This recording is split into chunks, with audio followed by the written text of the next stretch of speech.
episode of the Cradle News Roundup, live, coming to you from all over the world currently, including Beirut, where the power keeps going out, although I'm sure it's going to come back soon. I'm here. My name is Esteban Carrillo. I'm the news editor for the Cradle. And as usual, I'm joined by my colleagues, the content creator and writer for the Cradle, Karim Shami, and columnist and editor for the Cradle, Sharmin Narwani.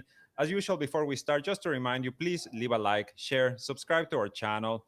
Uh, Check out the memberships. You can make donations now through the YouTube. Make sure to support the Cradle and check out our Patreon, where you can become a subscriber as well. And we want to thank Patreon member Fatima Janjua, who over the past few days tripled their membership. So to everyone listening, be like Fatima. Help us out. Help us continue to stay afloat. Help us continue to bring you the news without any, to bring you the truth, as opposed to so many outlets out there. And in the spirit of that, let's discuss some of the latest reports that have been coming out of Gaza. In particular, one from Haaretz, Israel's, I think, is their largest, the newspaper with the largest circulation in Israel, in which Israeli soldiers, well, call what's happening in the Gaza Humanitarian Foundation distribution points as killing fields. This is how they describe it. They say they are being ordered to shoot starving civilians regardless of whether they are a threat or not. Although many of the quotes simply say there is no threat. They are not here to threaten us. They are here to get food, and yet our commanders are giving us the green light to open fire on them from all angles. And well, I use the word green light because in one of the descriptions, they actually said that the activity in this area, the killing fields of the Gaza Humanitarian Foundation, are being referred to as Operation Salted Fish, the name of the Israeli version of the children's game Red Light, Green Light. Now, that is obviously a game made famous by the Netflix series Squid Game, in which people are killed for moving, for trying to approach a statue. I'm sure anybody who's watched the Netflix show can attest to this. And well, the quotes in this article are really truly something else. One of them says, "I felt like a Nazi in Gaza. It looked exactly like we were actually the Nazis and the Palestinians were the Jews." This is from another Israeli soldier. I recommend anyone who hasn't read this article to go check it out, or well, just go check it out at the Cradle. We have our own report about this. None of this is new, unfortunately. We were just discussing this before the show. I'm sorry, before the show started. The real news part of this is the fact that again is Israeli soldiers admitting to this. They are the ones coming out and giving these statements. So, having said all that, I want to hear from you guys. What jumped out at you? What do you think about these latest revelations, if we can call them that? Well, I mean, red light, green light is this game, right? Like, if you haven't watched the Squid Games, where there's this big, uh, Like huge, a huge toy, like a doll, ball, right? toy doll, Yeah, yeah, yeah. that that says red light, green light, and if you obviously red light is stop, green light is go, and the goal of the players in the Squid Game is to get to the doll before the game's over. So they have to run during green light and stop during red light. And it turns out when this game plays, is that the moment if you move when it's on red light, you get shot. And of course, the Mhm. crowds go crazy and they're all moving and they're all getting shot. But the soldier says, one of the soldiers in this Haaretz article says it's a killing field. They're treated like a hostile force, no crowd control measures, no tear gas, just live fire with everything imaginable, heavy machine Mhm. guns, grenade launchers, mortars. Then once the center opens, like green light, the shooting stops. And then they know they can approach. Okay? Then um, he says, we open fire early in the morning if someone tries to get in line from a few hundred meters away. But there's no danger to the forces. According to him, he says, I'm not aware of a single instance of return fire. There's no enemy, there's no weapons on the other side. Exactly. And this is exactly aligned with a few weeks ago. This website, Seteo, had an article written by one of the contractors, one of the mercenaries Mm. that was hired to work at these sites. And he was saying the exact same thing. He was saying there is absolutely no instance of a return fire. Not any time that we have been ordered to open fire on these starving Palestinians, that we have never been under threat. And to go back to this Haaretz article, they talk about that anytime they are questioned or like the orders are questioned, commanders get upset, right? They said like commanders get very upset about the being even questioned about whether we should be killing starving civilians or not.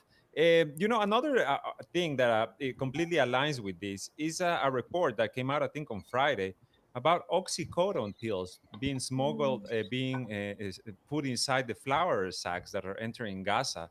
And doctors in Gaza, I'm trying to find the picture to send you to you, Karim, so we can put it on air. I don't know if you have it, of the pills that they pulled out of the flour.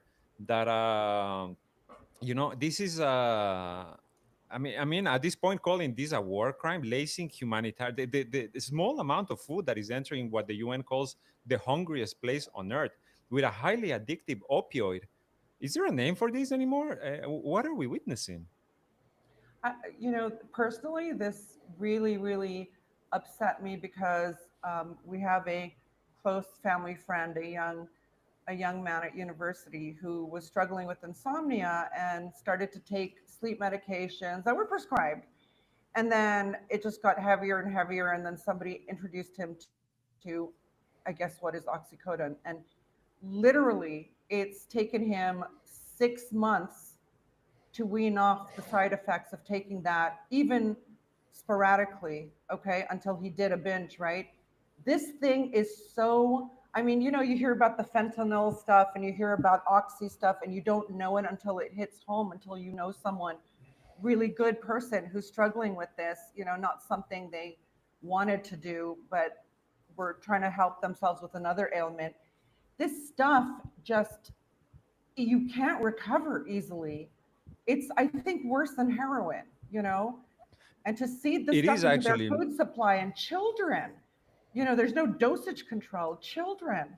It I mean, is actually. Yeah. yeah, No, up to your point about this being worse than heroin, it is, because I yeah. just recently, and I would recommend anybody to read this book called Empire of Pain, that is about the Sackler family, this Jewish Zionist family that was behind the opioid crisis in the U.S. They are the manufacturers and the owners of the copyright, the trademark for oxycodone and how it worked for, and when it was labeled OxyContin, and it goes over the way in which this company, Purdue Pharma, and this family would bribe U.S. officials left and right so that no questions would be asked. And due to their business practices, well, they became ultra rich, but also they sparked the opioid crisis. And because OxyContin was significantly stronger than heroin. Mm. So now imagine this in a population that has been starved, that has they can't even throw away this food because there's nothing else. Yeah, and I think I may have seen that article or something similar, because it did go on to talk about how the British did this to China during Mhm. their conquest of China. They True. basically, um, you know, got everyone hooked on opioids, and that's how they subjugated this major civilization. The and Opium and War, right? yeah, the Opium War. And now they talk about, oh, China's selling us fentanyl. Like, you can't get fentanyl anywhere else in the world. And to pin their nefarious, nasty, dirty tricks of empire on their adversary is a joke. And we'll be talking about that really soon when we get to Jordan later on in the podcast. Like, dirty tricks of empire, blaming the other for what you yourself are doing. It's like, look at the shiny coin over there. Yeah, true. One more thing, because this was one after the other over the past few days. You had the soldiers speaking to Haaretz, describing the killing fields and the red light, green light. You had the oxycodone pills, which has been verified by the Gaza government media office in multiple instances.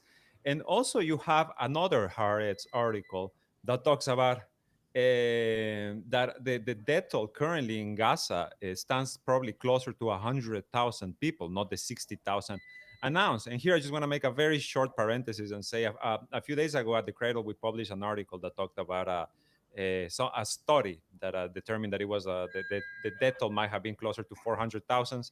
We eventually had to retract this story because it was completely misreported, not just by us, just in general. This was a misinformation that got through many editors in different newsrooms.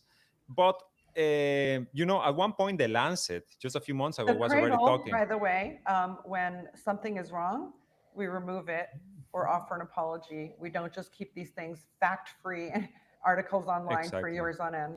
Go ahead, Esteban. Exactly. So that, I wanted to say, when we published this article about 400,000 Palestinians disappeared, there's a reason why it seemed normal to everyone, right? Again, not just to the Cradle. We weren't the only people reporting this figure or this news. It's because of what the Lancet said, right? The Lancet said that the death toll due to the intensity of the Israeli attacks is probably going to stand anywhere between 100 or 200,000 up to 600,000. And now we have this investigation that is by joint, I think, British and Palestinian researchers that was published by Haaretz a few days ago, in which they say actually the death toll is likely around 100,000 because the undercounting of the Gaza Health Ministry stands at around 40%. So I want to mention all of that because there was a lot of outrage a couple of days ago by the Zionist press, by the Zionist spokesperson people about the Glastonbury festival, right? Mm. In which a chant made its way through the entire world. And we cannot repeat what it says. We don't want to get our channel strike down, but I'm sure the audience knows what I'm talking about. That was the talk of the entire weekend in the Mm. mainstream media. Not the oxycodone, not the 100,000 dead, not the killing fields. No, that a British rapper dared to say death to a war machine, death to the people who are committing genocide. Yeah, I mean, everyone I know in England was sending me like, "Look at what's happening in Glastonbury right now," and I mean, I, I can't tell you how many people who think they're like progressive in the UK, which is my home, um, also have told me over the years, no, no, no, but you're wrong about the BBC. No, but you're wrong about most of the British media. They're very responsible. These people are now literally gnashing their teeth at the BBC. They're going on Twitter. They're going on social media platforms, slamming the BBC. Um, I, I love how, during the Syrian conflict, I always said it's remarkable, this conflict, because it's made all the veils drop. Well, clearly not enough veils dropped, because what we're seeing now is empire claws for relevance, as it takes its last breaths, and launches war machines everywhere, is, every veil dropping.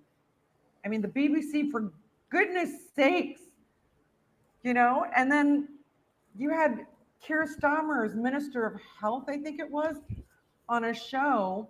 Um, I think I sent you the video somewhere, Karim, but I actually don't remember where.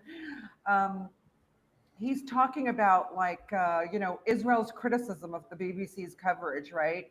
And then he says to him, which is like the strongest thing you've heard from Keir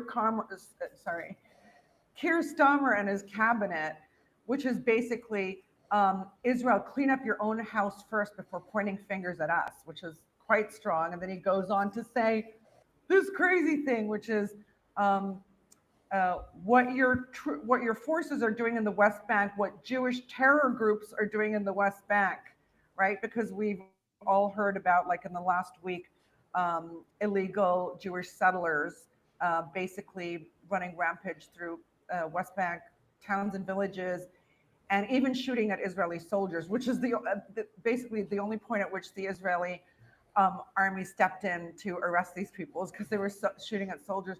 But this health minister of the UK says, Israel, clean your own house first before pointing fingers at us. Look at what's happening in the West Bank with your terror groups.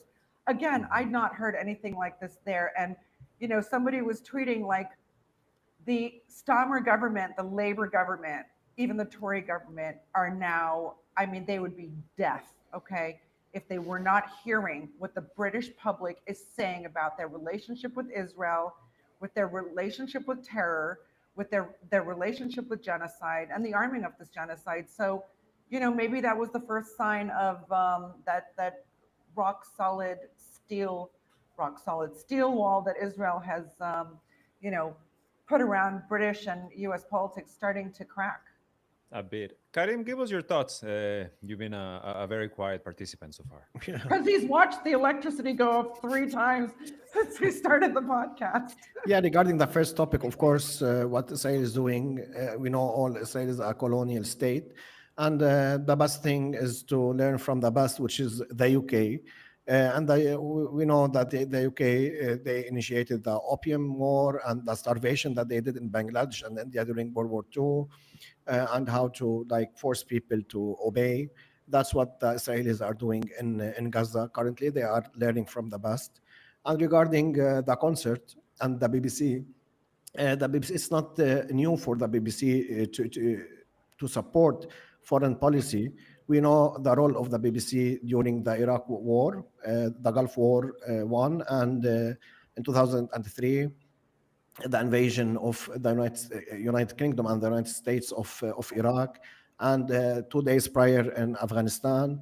BBC fully supported both wars, and if we have the early documentation of the role of BBC, of course, we have to go back to also to Iran because the BBC Persia they aided the overthrow of the elected president of Iran, I think in 1957, 56.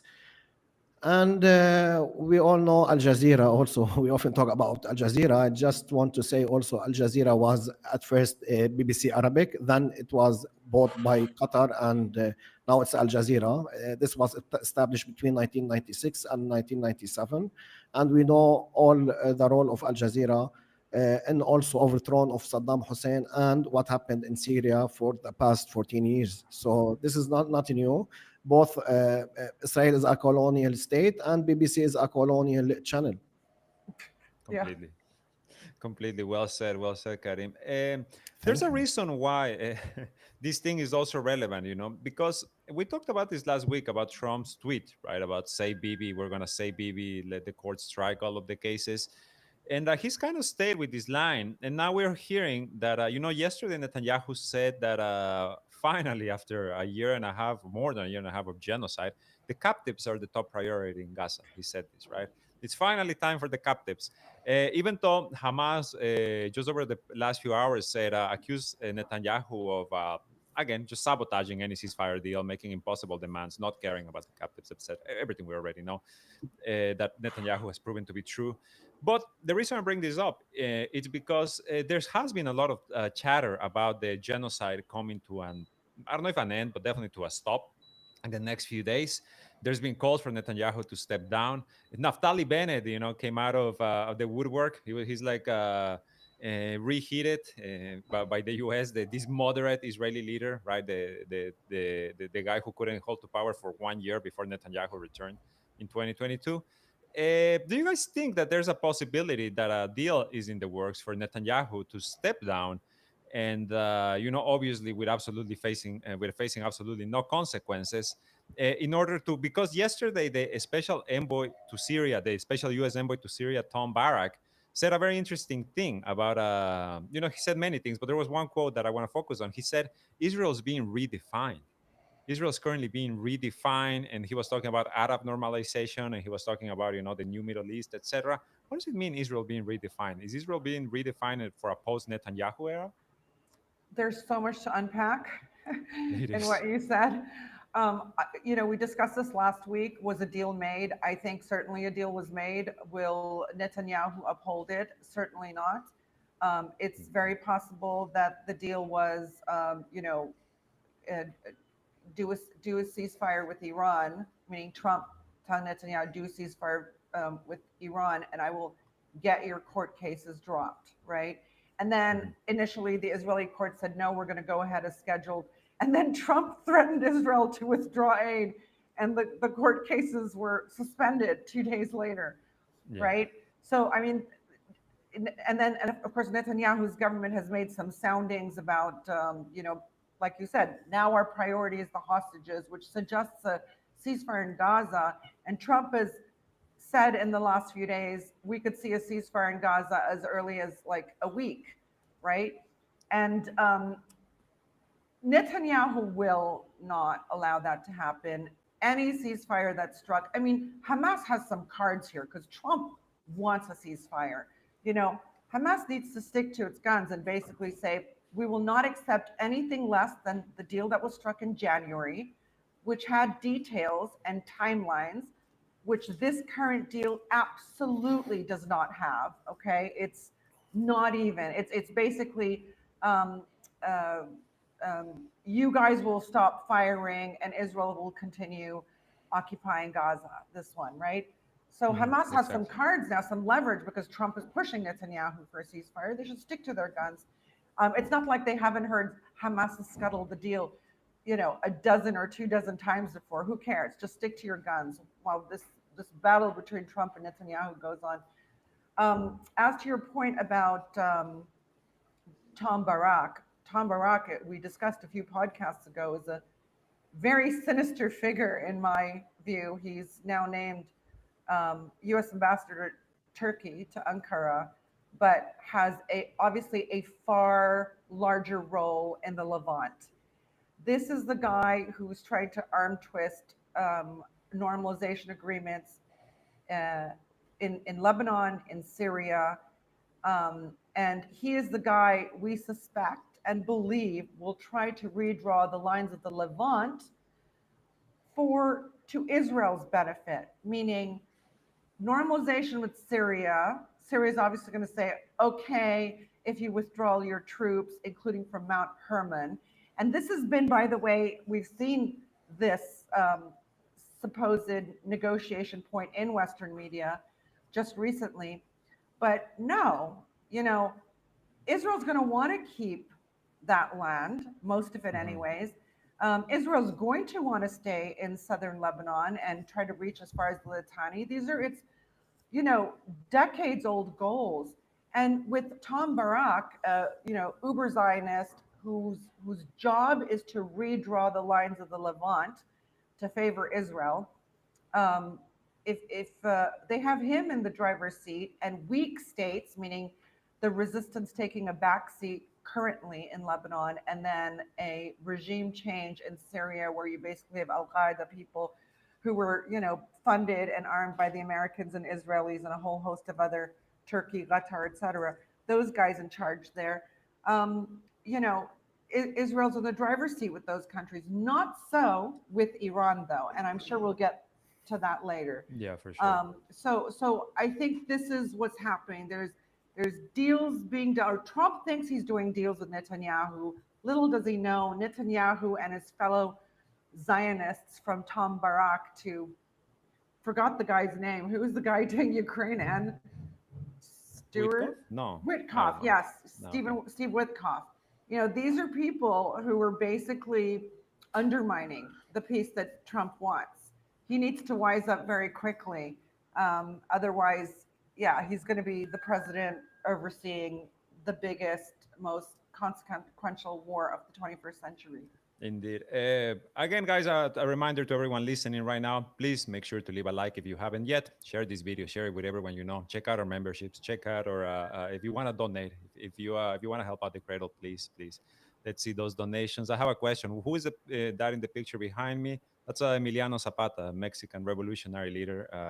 He headed the Mexican Revolution of 1910. Karim, in this, in regards to what Charmaine just said, right, about the possibility or unlikelihood of a Gaza ceasefire, I want to hear your opinion. But I want to just give a little bit of context that if we talk about Israel being redefined, I just want to mention a couple of polls. 64% of Israelis agree that the population of a conquered city must be completely exterminated. So 64% of them agree that what's happening in Gaza is the correct thing. Many of them also agree that there's no innocence in Gaza. About 1 in every 2 Jewish Israelis agree in annihilating the entire population of Gaza. And more interestingly, to the point that we are discussing, and a poll from just a few days ago shows that Netanyahu's party, the Likud, could win as many as a third of the number of seats in the Israeli parliament in new elections. Is this Israel being redefined? Is this the new Israel? What do you think, Karim, about these possibilities, and whether are we ever going to see a ceasefire? First, I want to answer Adrian. I just want to tell him that we never did a demographic census. It's He's asking forbidden. why Hezbollah hasn't Yeah. asked for a demographic census or control of the country democratically. Yeah, this won't happen in Lebanon because after the civil war in 1990, the powers in Lebanon is divided to three main sections: Marunats, Christian Marunats, Muslim Sunnis, and Muslim Shia. And according to the demographics of 1990, that's how the country is run currently. If they will do it again, there will be chaos. Nobody will agree on anything. Well, Although We for I already agree. said the starters, for results. starters, Christians have 50% of the seats in parliament, correct? And if you took a census in Lebanon again, that number will have decreased substantially. And I think the sort of major Christian political parties don't want that number known.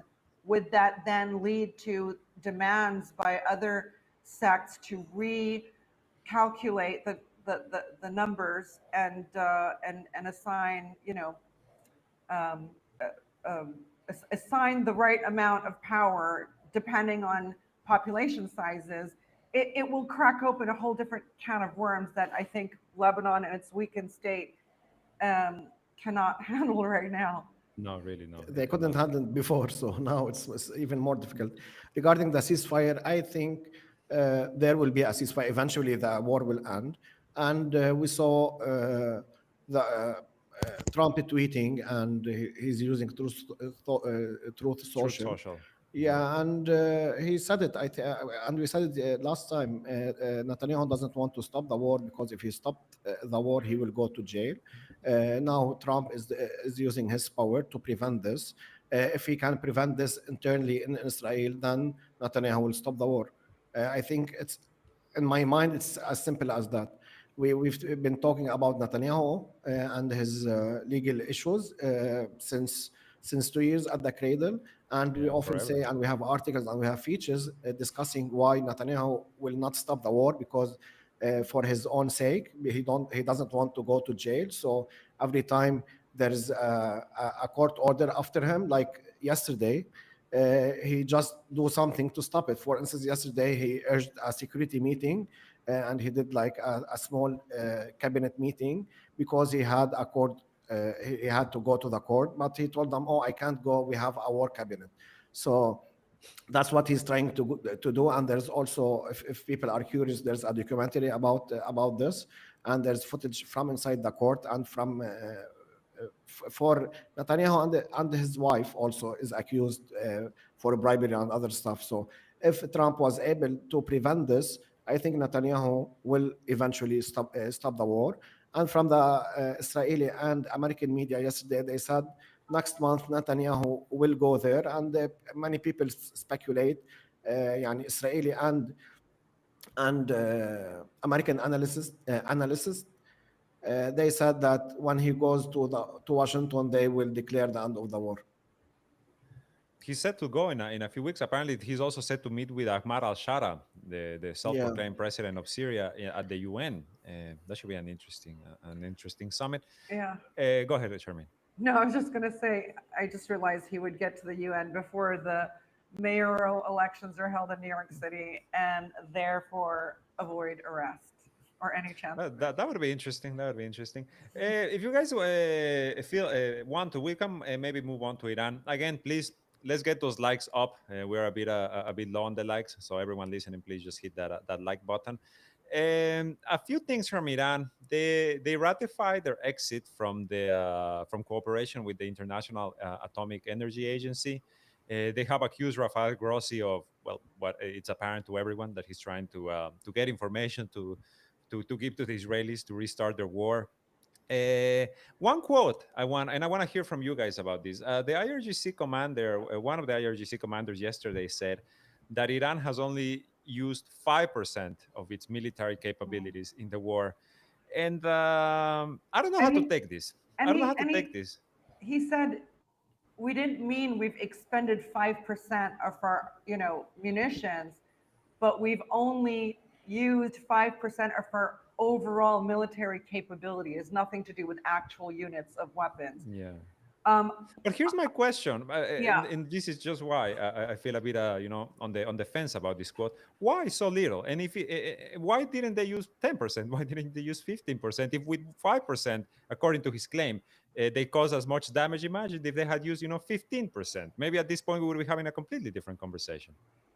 Look, because Iran, a civilized nation, okay, executes war quite differently than the wars we're used to. I actually kind of hate that these questions are tossed at us because we're so groomed to accept, shock and awe wars where it's over in a day and you've basically decimated, half the population of the capital city, right? Or left it in ruins.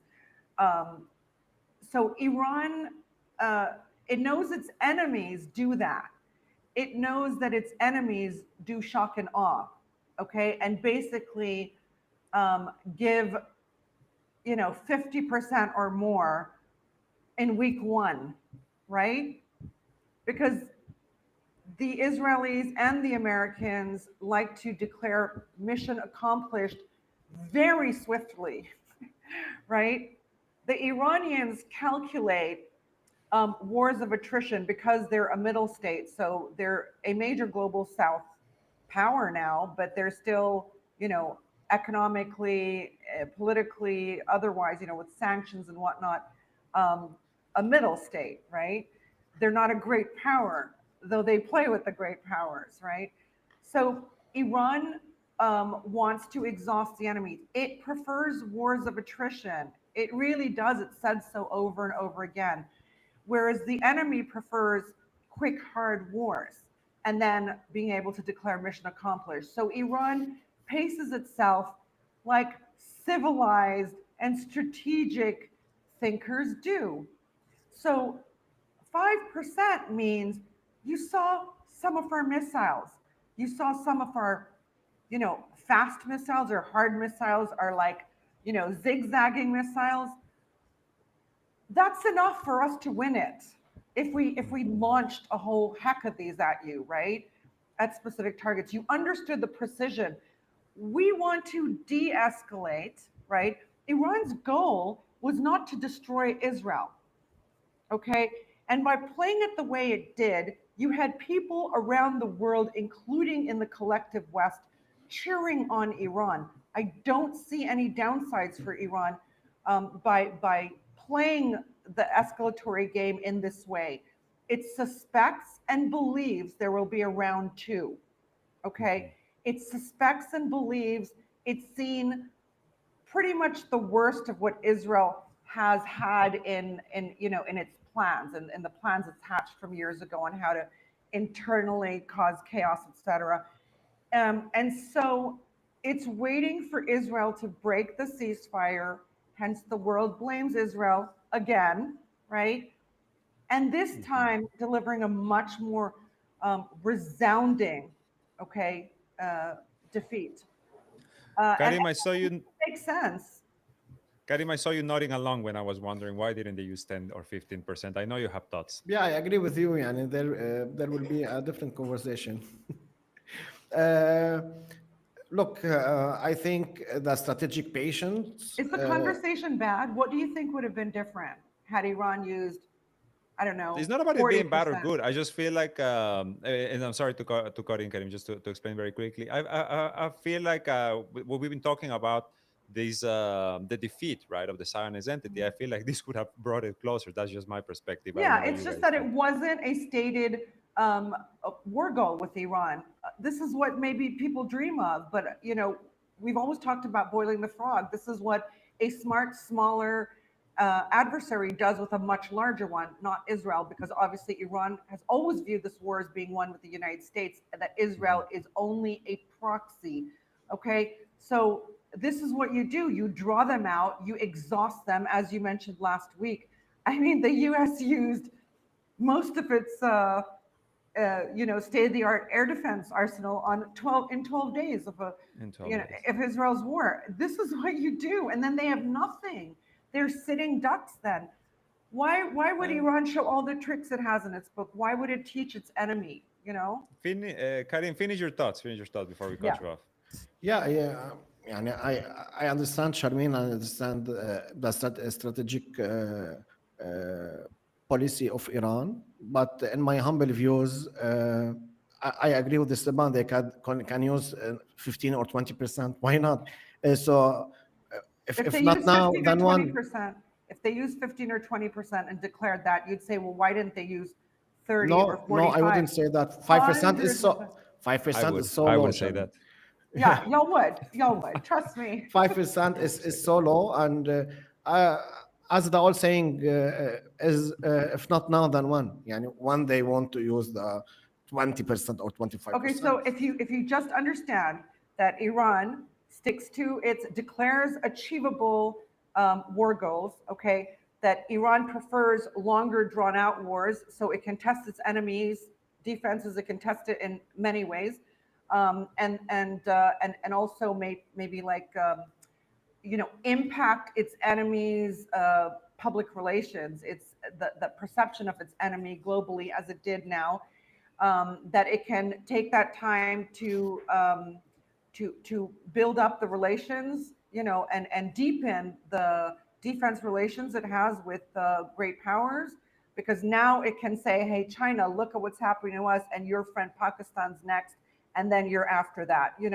Oh, look, Russia, look at what's happening now. Do you really want us to fail? These are all, I mean, I don't know. That's I agree that's with you. that's how civilized states play it. This is Sun Tzu wars being played by the Eurasian powers. They're not like machine gun sledgehammer wars played by Western empires. Yeah, I agree with you, Sharmin, but there's a point also that Iran doesn't initiate or end wars. If it can end a war, then I will say, okay, 5% in 12 days is fine. But they don't initiate or end wars. Well, That's the problem in this strategy. they don't like killing people. Let's be honest. The whole axis is like this. And what I'd like to Yeah. say is like it well before the cycle of war started, well before October 7th, 2023, I used to say that this axis that has established this kind of deterrence can actually, if they understood the first thing about propaganda, which they don't, it's a tool of war, it's a frontline military tool. They could, through whisper campaigns alone, okay, um, destroy Israel, make Jews, Israeli Jews living under this false blanket of security think, you know what? No, I don't trust this anymore. But they didn't play it that way. So Iran believes that a long war will actually tire Israel. Israel is tired. Also, you have Trump, a president who doesn't like spending money and doesn't like wars, in there. As much as he's thrown his back behind Netanyahu and the awfuls, he's gonna he has the attention span of a, I don't know what, has a small, of a goldfish, and eventually he's gonna tire of this. What do you mean billions and billions of dollars? What do you mean you want our entire inventory of Patriot missiles? What do you mean you want our entire inventory of THAAD missiles? This kind of thing is going to go on forever, and he's going to tire of it. So I think it benefits Iran to let Israel and its allies undo it. Why Mhm. show them everything you have? There may be other wars in the offing. I look at how Azerbaijan, I mean, the Iranians have said some other things, and we really need to bring some attention to this. Iran is now investigating whether Azerbaijani airspace was used and approved by the government in Baku for Israeli fighter jets, drones, etc., to traverse their skies. This is a big deal. They've not announced the results of that yet. They have, though, I think it was just yesterday, today, Iran's ambassador to Armenia, neighboring obviously with Azerbaijan, says, quote, we have obtained information that several miniature unmanned aerial vehicles, so drones, were smuggled into Iran via neighboring countries.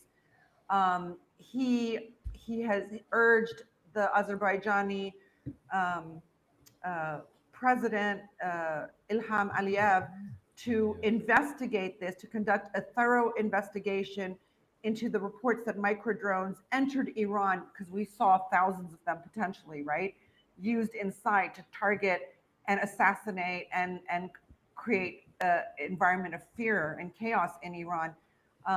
That initially we thought that these smaller drones were smuggled in, and weapons and explosive materials were smuggled in from the Iraqi Kurdish border with Western Iran.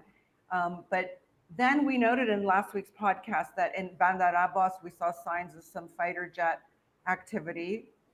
And then we saw it in the Caspian Sea as well, right? And I think I mentioned Azerbaijan as being like a very likely place, because the Mossad in Azerbaijan, we have shown in many Cradle articles, have cooperated in many instances, as they have with Erdogan's government. So Iran is now taking stock. Like I said, veils are dropping left, right, and center. And what Iran got to see in Israel's big blitz, okay, because I believe Israel did over 50% of what it has. And its big blitz, Iran got to see a lot more. Israel, of its enemy, of its adversary's capabilities and planning, whereas Israel basically just saw missiles. Guys, I want to thank Gulnara Marchis for a I hope I pronounced that right. For a $20 donation here on the YouTube in the chat. Thank you so much, everyone. Be like Gulnara, help us out here, help us stay afloat. A couple of things. I saw a question that said, "Did you guys talk about the settlers attacking the Israeli army?" We did at the beginning. We mentioned the attacks briefly, on the military outposts in the West Bank. These people are deranged. What else can we say about them? But it's wait, important to your to point. note. Oh, go ahead.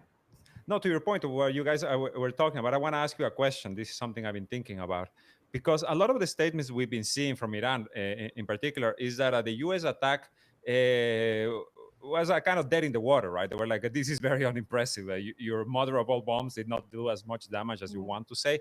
It feels like the U.S. and Israel really tipped their hand. I think that's the correct term here. Well, Iran still has some mystique left. Let's call it that.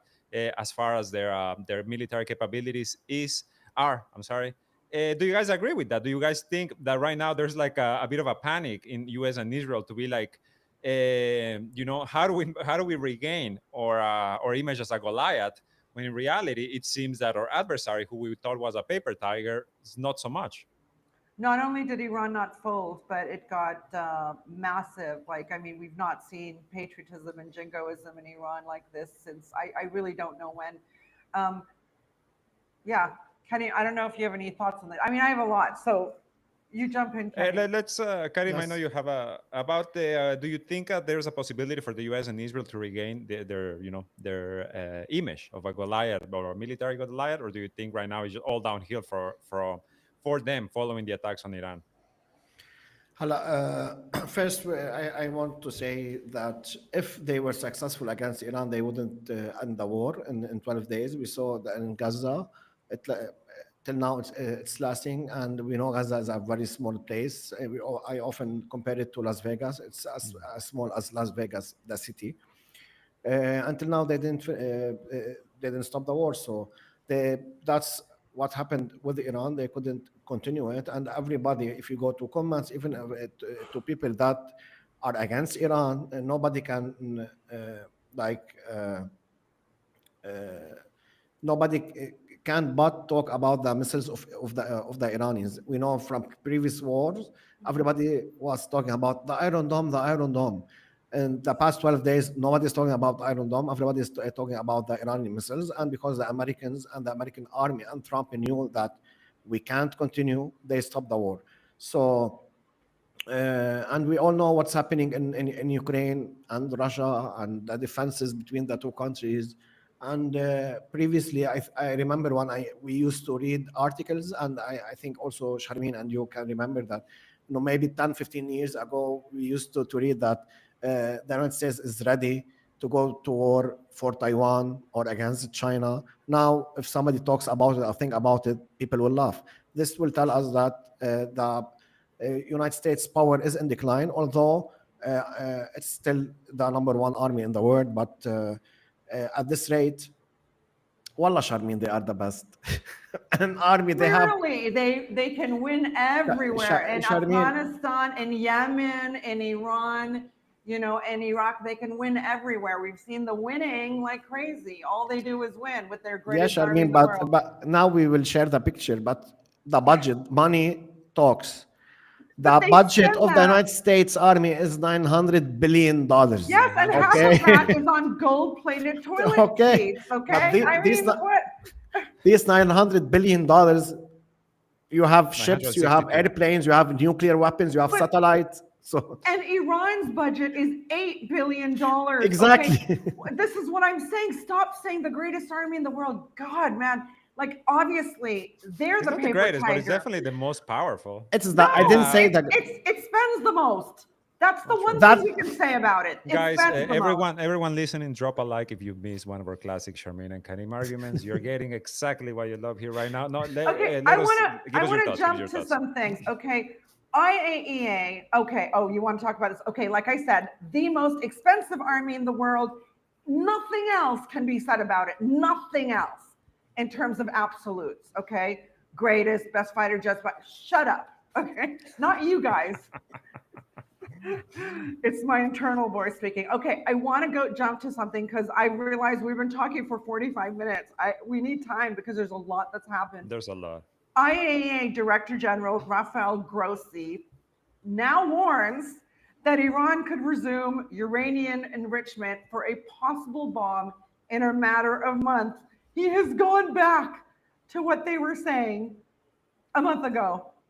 Okay, literally. So, I mean, you have to see what's happening here. You have the Israel firsters, okay, and then you have the MAGA, like on the global stage as well, right?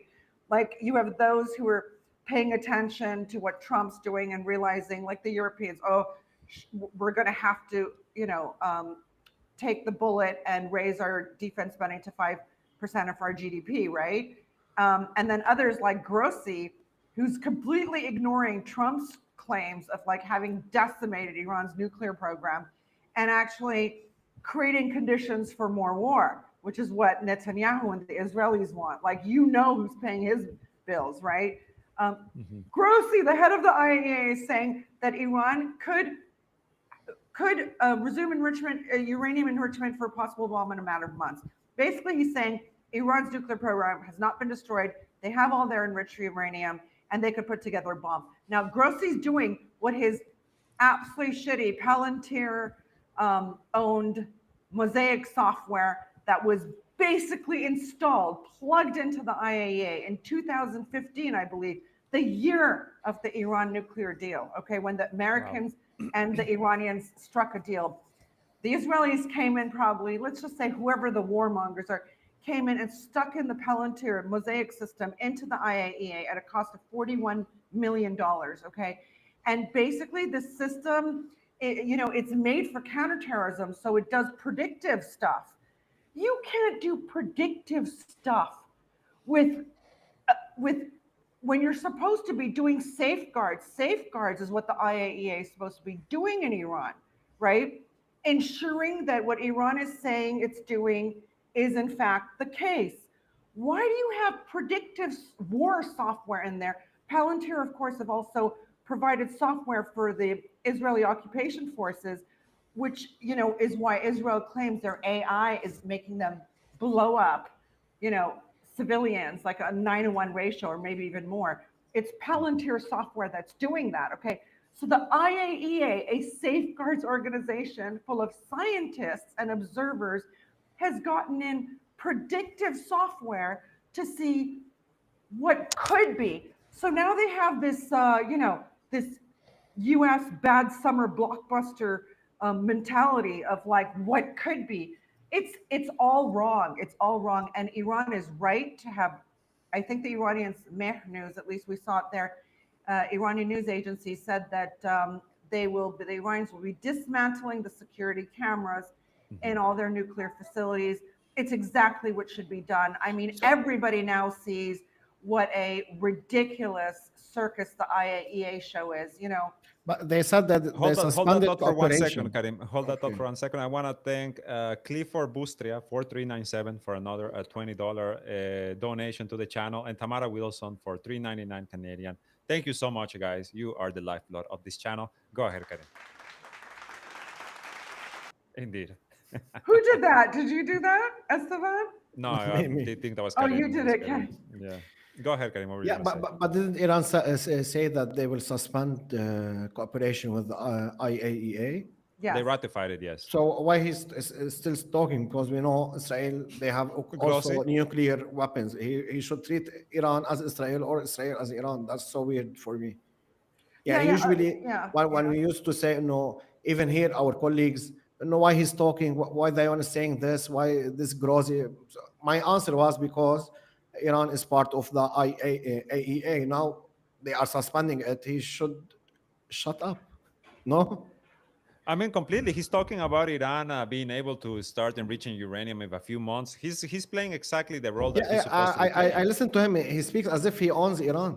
No, and don't forget, his role is very much to scene set for Israel's initiatives, Israel's wars and aggression. So even if Iran does nothing with the IAEA and just just exits the non-proliferation treaty altogether, which is the basis for why the IAEA works with Iran's with safeguards, this guy will continue blabbing because he needs to make Iran look like a pariah state, look like a rogue state. Whereas in fact, I think what's on everyone's mind is why isn't he doing the same for Israel, an undeclared nuclear state?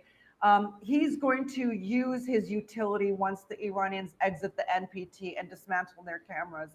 You know, it doesn't matter. This guy's like having his last 15 minutes, as far as I'm concerned. I want to get to something, but I don't know if I can find it yet. So a quick thanks to NRJ, another $20 donation. Thank you so much. He says, "Love you, comrades. Palestine will be free." Indeed, indeed, NRJ. Sorry, Charmaine, you wanted to speak up? Delay. Yes. Yes, Sharmin. Yeah, well, no, you guys keep talking. I'm trying to look for something. I want to actually, maybe we can move on to the discussion about what, who was it? Who was it? It was, I think, Israel Hayom. I forget exactly the source, but in any case, that they were talking that now the new Iran threat is going to come from Jordan, right? Like that was one of the headlines over the past week, that Israel needs to focus to the West Bank border with Jordan because now all of the threats are going to come from there. Karim, what is the likelihood that Jordan is going to open up a resistance front against Israel? I don't know. Can I say -20 or -0? Negative. Negative. Look, the Jordanians, especially the officials and the people in the army, they are well tamed. They are there to protect Israel, and I often hear from friends that went there, and I went there. And from Palestinians, I met Palestinians in Jordan that used to live in the West Bank, and they go to Jordan back and forth. That was before 7th of October. Just I want to clarify, before 7th of October, and the Palestinians that lives in Nablus and other places that I met, they said to me that Jordanian security is worse than the Israeli security. Yeah, and for instance, the Israelis will, for instance, check your bag, check some of your clothes. The Jordanians will check everything. That's how much they are concerned for the for Israel. By the way, it's been like that for years. I mean, absolutely before years. October 7. Yeah, that's well why I said before. And they're mean looking too, with their Saddam Hussein mustaches. Ooh. Yeah. Sorry. and they are well paid, to be honest. The security people in Jordan, the king and the Israelis know how to do it, because and if you compare the salaries of the army or the security people or forces in Jordan, it's higher than other countries. That means that they control them. You will not see any protest, or you won't see, like happened in Egypt, you won't see like the Jordanian army standing in the streets against the King Abdullah, who's we know in Arabic is the king of tomato. It's very famous here. I think people should know. There's many memes about it. You have to explain it now that you said the king Why? of Yeah, yeah. tomato. You have to explain Why? it. Because he's the king, and he was born in Europe, in the UK, and blah blah blah, and he loves to play it humble. So once they asked him, "What is your best dish?" and he said, "Tomato," because it's like the food for the poor, and he feels with people. Oh So my God. since So he's that, called the since then, king yeah. of tomatoes. What Yeah, a and sad Okay. sack. let us not forget the most important point is that uh, publicly, the only country publicly who supports Israel in downing drones and missiles is Jordan. And they True. said it, the king said it, the foreign minister said it, and the minister of defense said it. And we all saw it. And also, a report came out from Israel, official report from the Israel army. They said yani, some missiles fell on Arab countries, but this Arab country didn't say anything. 99.99% that was Jordan. I Guys, want to we go are at back a to hold on just one before. second. We are Yeah. at 300 people watching. We are under 200 likes. We gotta get those likes up, people. Come on, hit that like button. You were saying, Sherman. Okay. So Pepe Escobar, our columnist today, we're publishing an article in a few hours. I love the title. It's 10 defense ministers walk into a room in China. Dot dot dot. And he's talking about the Shanghai Cooperation Yeah. Organization, the SCO meeting last week in China, and something that not many people reported on. But this stuff is like high drama. I mean, not only you had the defense ministers of China, of Russia, of Iran, of India, and Pakistan sitting across each other. You know, this is big time stuff. And the SCO I've always said is like more a security organization than the BRICS, which is much more economics. There were some statements made there, and this is regarding the discussion we had about Grossi. It's what I was trying to look for, because the Russian defense minister Andrei Belosov, who met with the Chinese defense minister and the Iranian defense minister during, privately during the session, he said the role of international institutions designed to ensure global stability has fallen to an unacceptable level. And I think this is where we are really seeing the death of the unipolar-led international organizations. We are now calling, these are obituaries when the Russian defense minister says stuff like this. These are obituaries more than anything. And it just goes to show, like and by the way, the SCO meeting was taking place at the same time as the NATO meeting. Okay, NATO, and Pepe points out we can't really say the collective West anymore. It's the now fragmented collective West, because everyone's on a different page. And this is happening just as the SCO crowd are, scaling new heights and cooperating with each other in different and much more,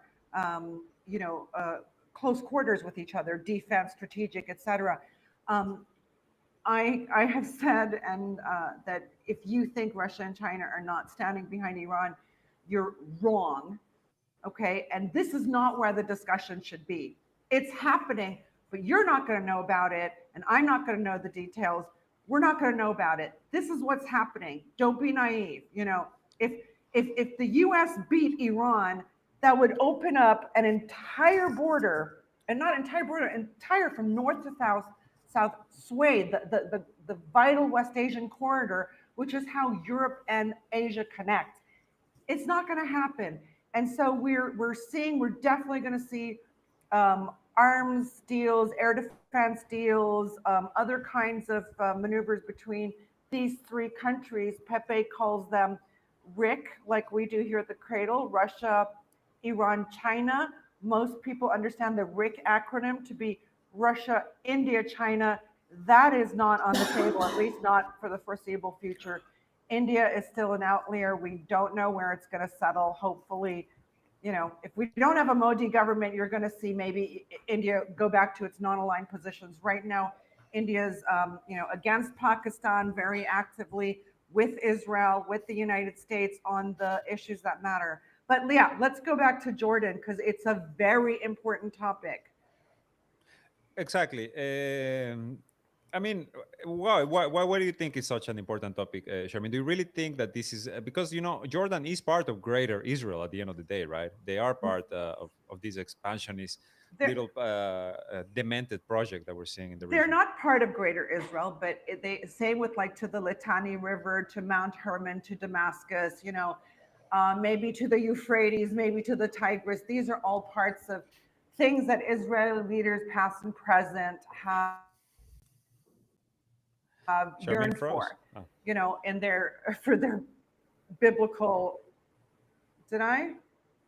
I think you're good now. I Did You're I think you're back. good now. freeze? For a moment, you froze. Yes, but we could still hear you. Okay. Okay. So I want to say that this story by Israel Hayom is absolutely, completely untrue. It's propaganda to CNSAT for a major Israeli battalion that is going to now enter the West Bank. Okay, so it's a division. The Gilad division will be entering.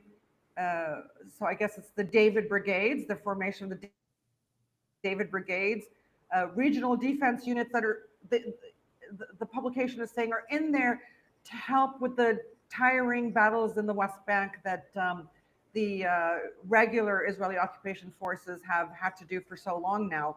So they're introducing a new brigade to secure Israel's depth on its eastern border. But Israel Hayom is saying that the eastern border is being projected as Israel's most dangerous border in coming times.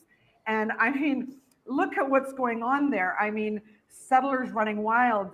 Ben Gavir has given weapons to civilian settlers and trained them. We've seen training videos of men, women, and children with automatic weapons.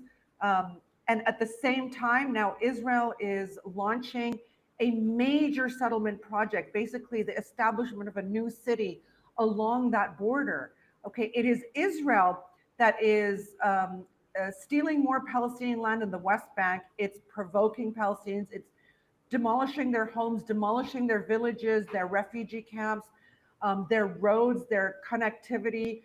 It's taking their tax money. Israel is laying the groundwork to basically displace West Bank Palestinians by force, by genocide, whatever it takes, to Jordan, okay, and declare Jordan the new Palestinian state. They've said this openly for decades. I don't even know how we're, but yet the Israeli media is now saying Iran's new operational theater is Jordan. That's absolutely not true. That's completely fake, and it's meant to play on the very anti-Shia, very sectarian perspectives in Jordan that have been cultivated for decades now. So, Jordanians can believe what they want, but it is Israel that's going to basically dissolve Jordan and make it a rump, a Palestinian rump, Mhm. because they really don't need the Jordanian desert. Maybe they'll take Petra and all of the Dead Sea, but they'd rather go into like the more fertile areas of the Levant, Lebanon, Syria, Iraq, etc. So this article is false, absolutely false. It's meant to fan flames of sectarianism in Jordan and to pretend that Israel has to put entire battalions on the eastern border in order to protect itself, whereas in fact it's an offensive act and Israel is about to decimate Jordan.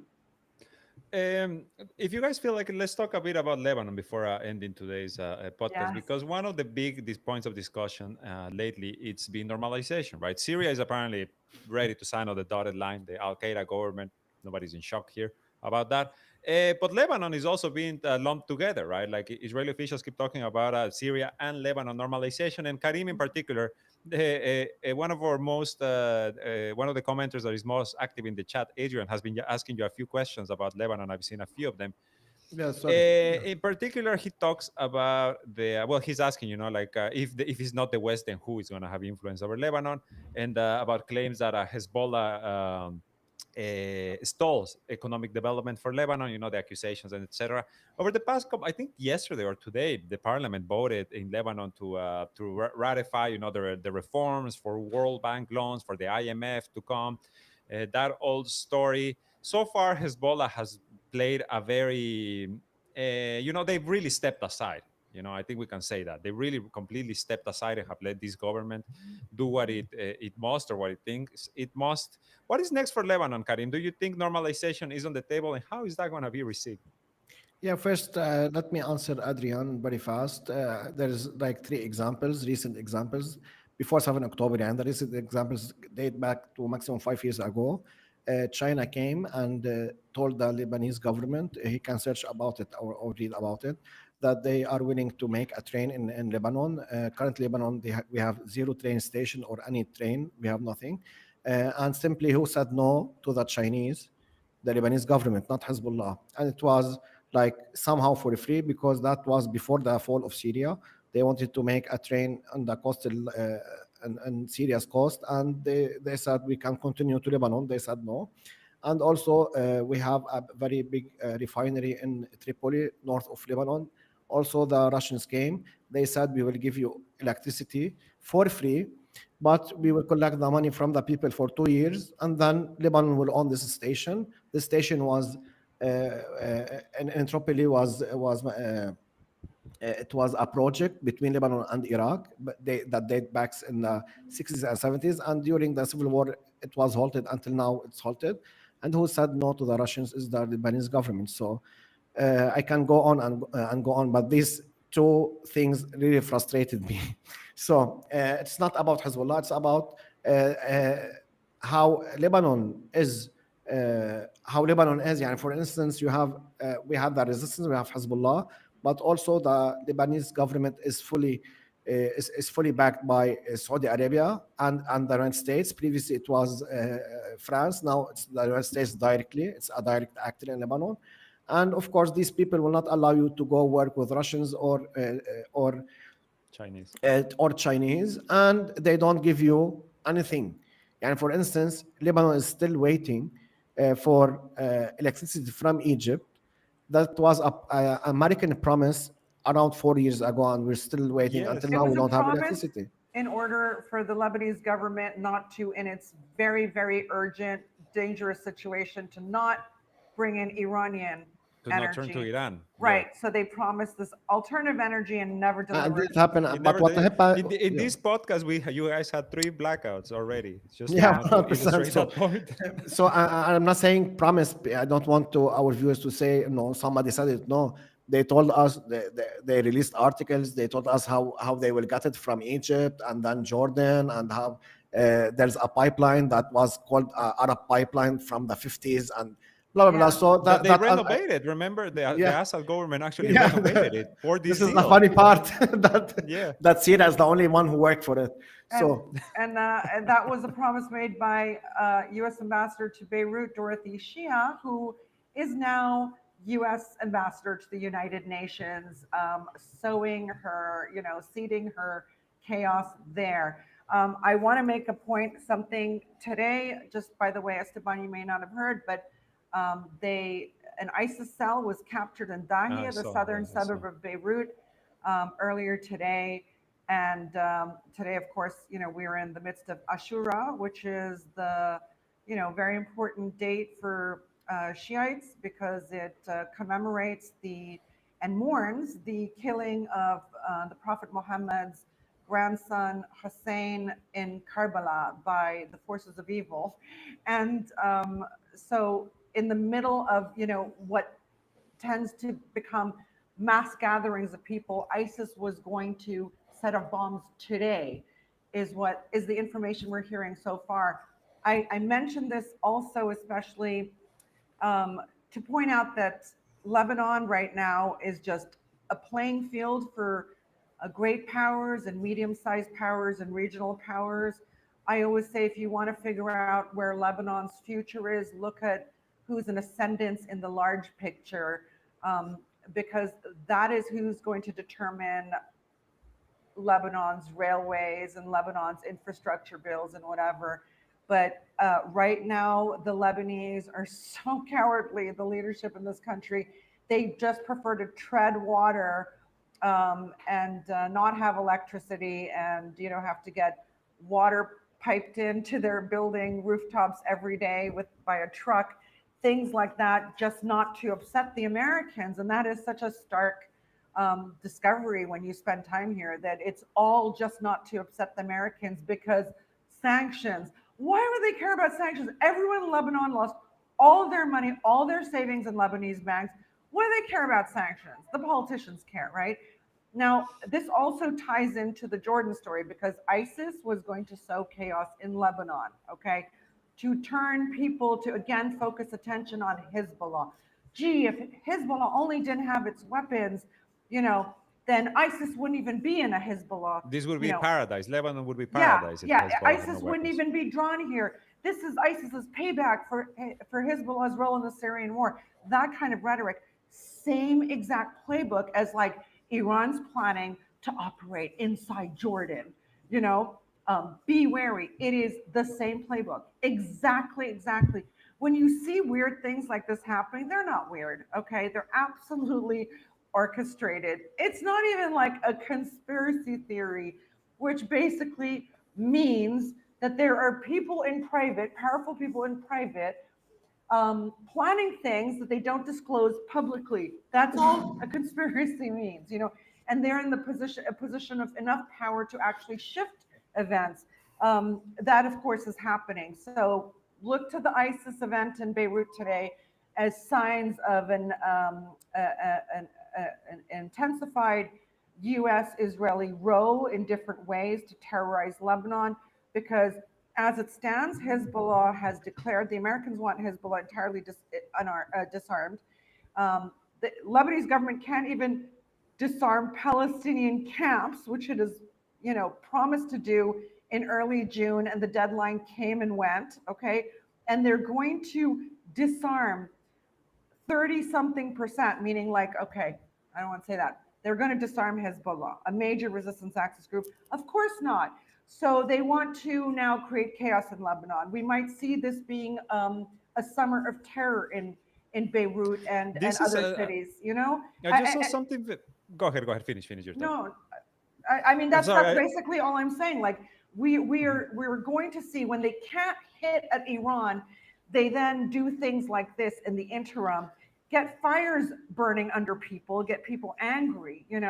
I'm so surprised that we're not seeing more false flag events orchestrated by the Israelis and Americans. Maybe they're not doing that because almost everything weird that happens in the region is now being called out by like American commentators on social media.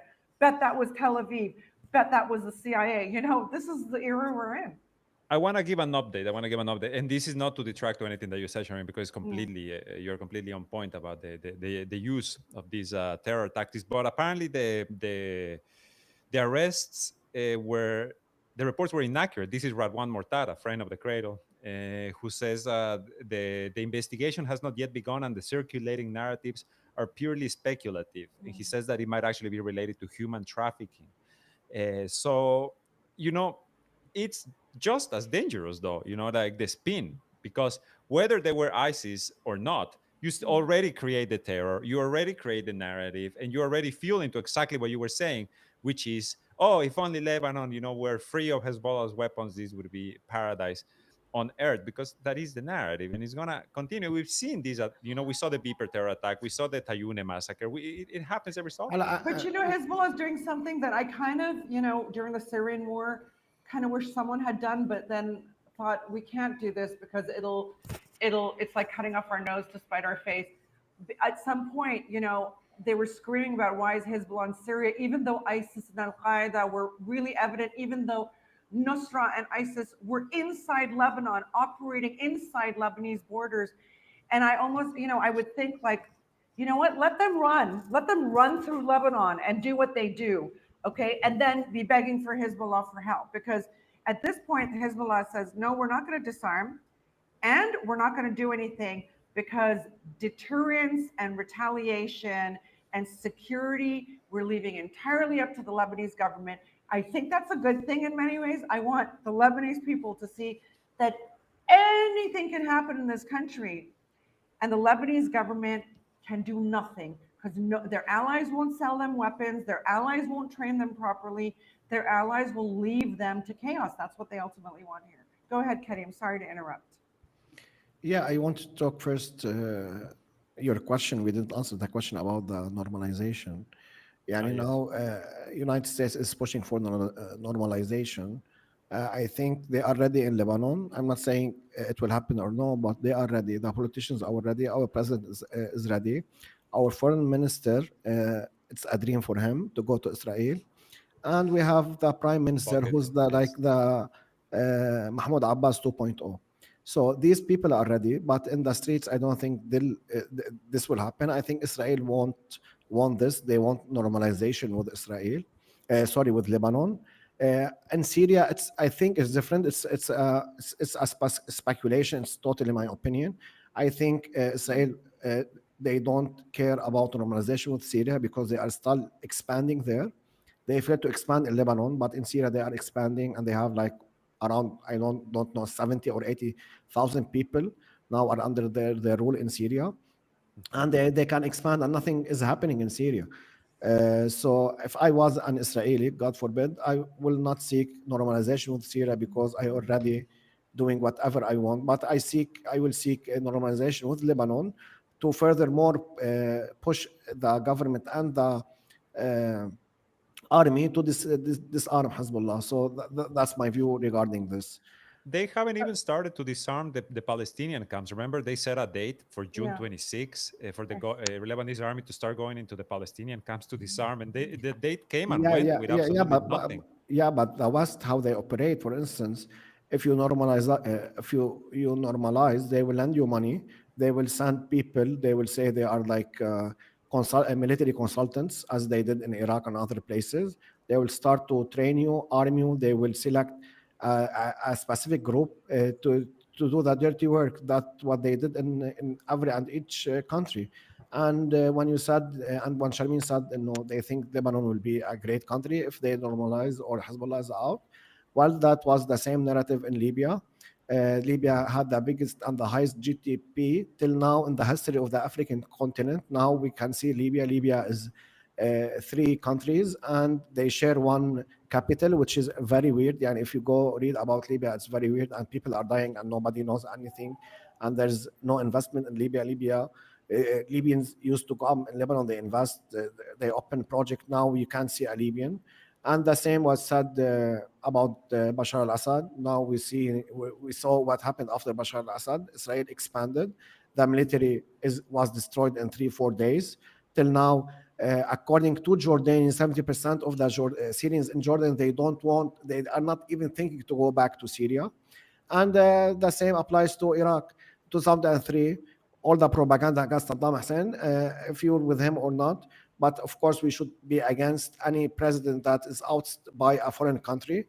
His people can replace him, but a foreign country, we saw what happened.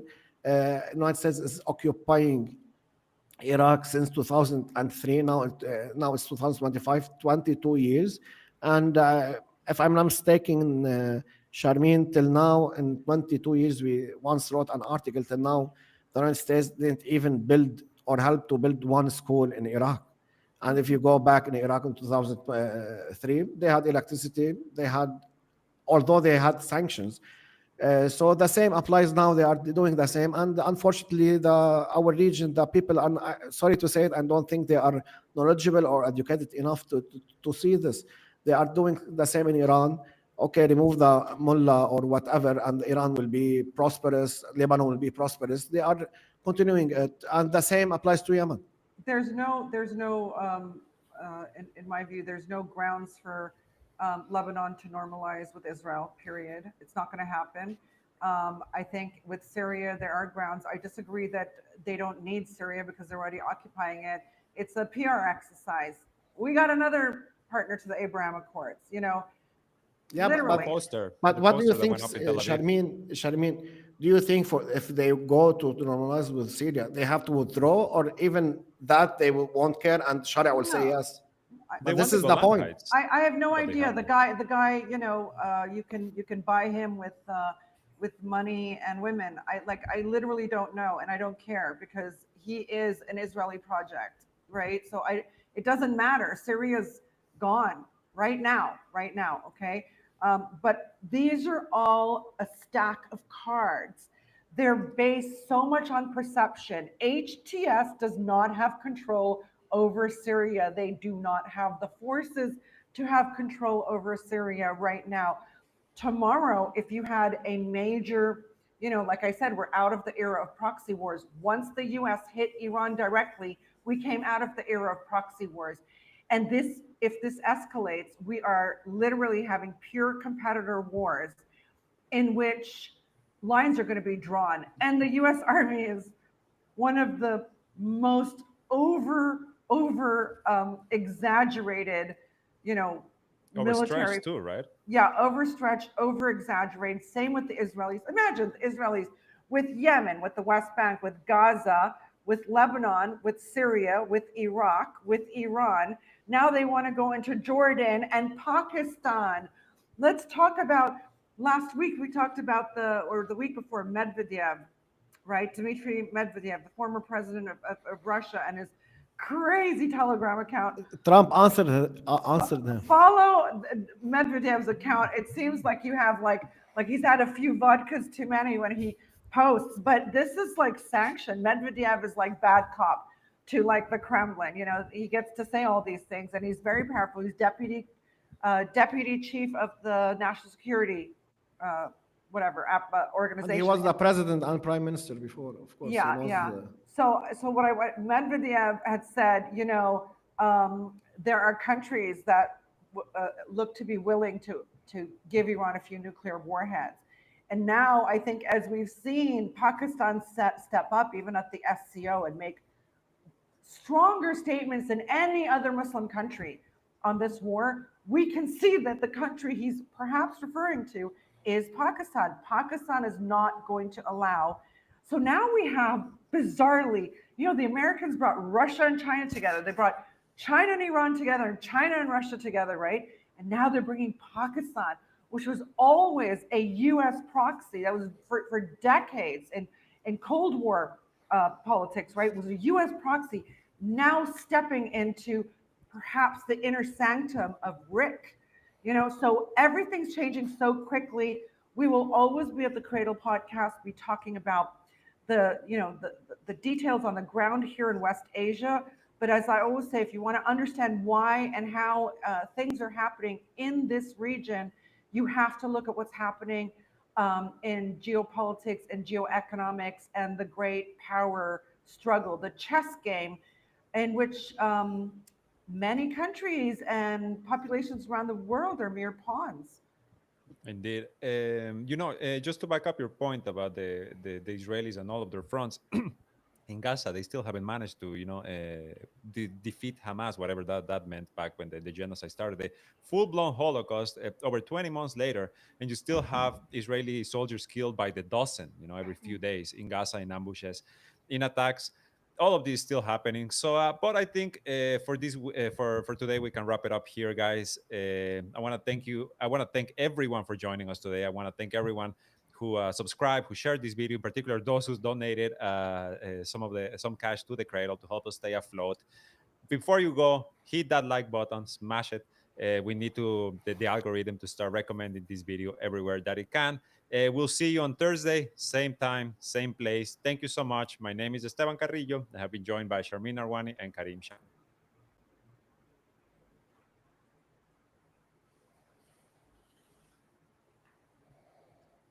Can I leave, Karim? Yeah, leave. We're still live. No, I'm just saying, can I? Yeah, we can all leave, yes. We're still live. We're still there. Hello, everyone who's still watching us. You gotta hit the stop button.